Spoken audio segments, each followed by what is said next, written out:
Ame-se, valorize-se. Você é sim alguém especial. Celebre ser quem você é. Você deve se amar física, mental e emocionalmente. Como você amaria uma pessoa, um amigo querido, uma amiga querida? Encoraje-se a crescer, não com críticas, mas com aceitação. Uma pessoa que não se ama é incapaz de amar outra pessoa, porque o amor é algo que vem de dentro para fora. Não consigo ir além do teu olhar.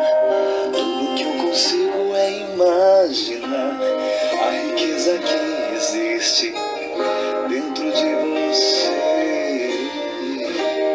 O ouro eu consigo só admirar, mas te olhando posso a Deus adorar. Sua alma é um bem que nunca envelhecerá. O pecado não consegue esconder a marca de Jesus que existe em você. O que você fez ou deixou de fazer não mudou o início. Deus escolheu você. Sua raridade não está naquilo que você possui ou que sabe fazer. Isso é mistério de Deus com você. Você é um espelho que reflete a imagem do Senhor. Não chore se o mundo ainda não mudou. Já é o bastante Deus reconhecer o seu valor. Você é precioso, mais raro que o ouro puro de ouvir. Se você desistiu, Deus não vai desistir. Ele está aqui pra te levantar. Se o mundo te fizer cair.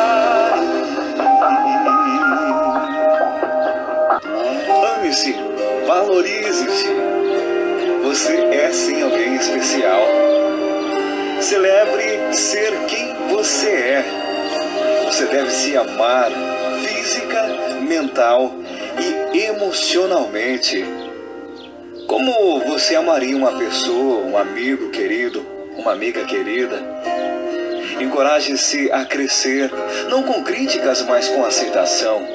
Uma pessoa que não se ama é incapaz de amar outra pessoa, porque o amor é algo que vem de dentro para fora. Não consigo ir além do teu olhar. Tudo que eu consigo é imaginar a riqueza que existe dentro de você. O ouro eu consigo só admirar, mas te olhando posso a Deus adorar. Sua alma é